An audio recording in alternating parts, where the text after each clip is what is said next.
Now this is illustration 14th. Now in this question, these are the end roots of this equation. So degree n equation whose n roots are a1, a2, a3 goes on till an, and we're supposed to prove this. You have to prove this, right? So see, in this, equation is given, roots are given, we'll make identity out of it. So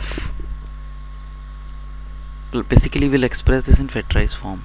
X to the power n plus p1 x to the power n minus 1 goes on till pn. We can express them like this: x minus first root a1, x minus second root a2, x minus third root a3 goes on till the last root an, right? So now this is an identity in x factorized form because both the sides are equal. Only this is in expanded form and this is in factorized form. It's an identity in x. It means we can replace any value of x in this identity, right? So to get the idea what we should replace here, see, a1 is present here, and in this expression the a1 term is here. Now if we factorize this in terms of complex factors, this expression is equal to 1 minus a1 iota into 1 minus 1 plus a1 iota. The factors of this are 1 minus a1 iota and 1 plus a1 iota, or iota minus a1, let me write here, iota minus a1, iota plus a1. If I multiply these two, I get iota square minus a1 square minus 1 square, and I can take minus out to get the value of the, I can, so right. So idea is that if we have these two things, iota minus a1 and iota plus a1, I can multiply or I can take mod to get this value, right? Because mod of iota plus 1, there's another way to see this. This is iota plus 1 mod is root of 1 plus a square, because all these values are given real. It's not mentioned in the question, but it is obvious that should have mentioned this. These roots of this equation are the real roots,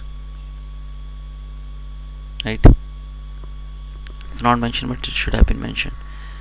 So that's the idea we're going to apply here, that replace x equal to iota in this identity. Replace x equal to iota.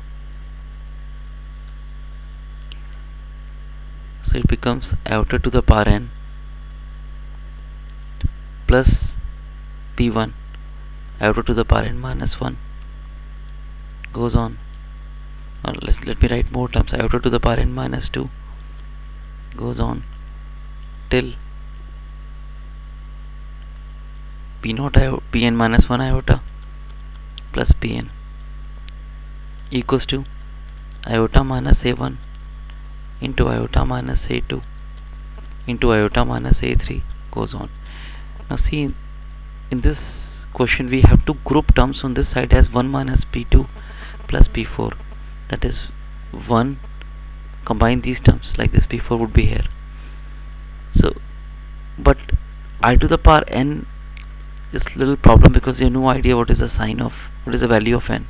So how can we simplify this? If n is multiple of 4, it is 1. If it is multiple of 4 plus 1, it is iota. So to handle that, we take iota to the power n common from this side. So it is 1 plus p1 by iota, right, plus p2 by iota square goes on. On this side also we take iota common from each factor, so it becomes iota to the power n out. 1 minus a1 by iota, 1 minus a2 by iota goes on. So now we can cancel this with this, right? This becomes 1 minus p2 iota minus p2, right,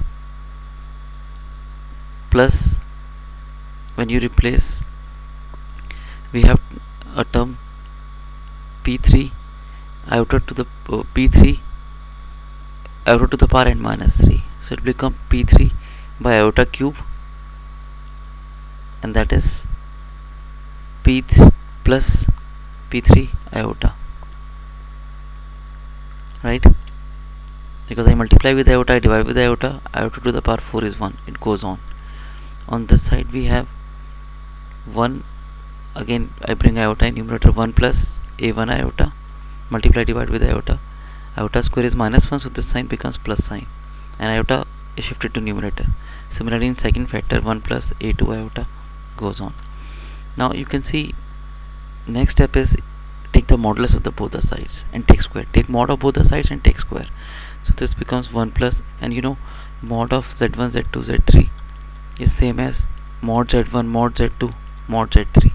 So I take mod of the mod of the side, and then shift and take the individual mods over each and every factor, and I can do this because of this property. So individual mod of every factor you can see is, and take square also, square of every factor, it is 1 plus a1 square, 1 plus a2 square goes on. And in this case, first of all, I'll combine the real part, 1 minus p2, and then next term will be p4 goes on.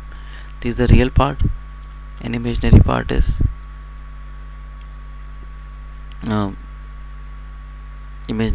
this is p1. Imaginary part is minus p1 plus p3 minus p5, alternate plus minus sign. Now if I have to take mod of this and then square, this becomes 1 minus p2 plus p4 goes on square, real part square, plus imaginary part square, minus p1, I can take minus out.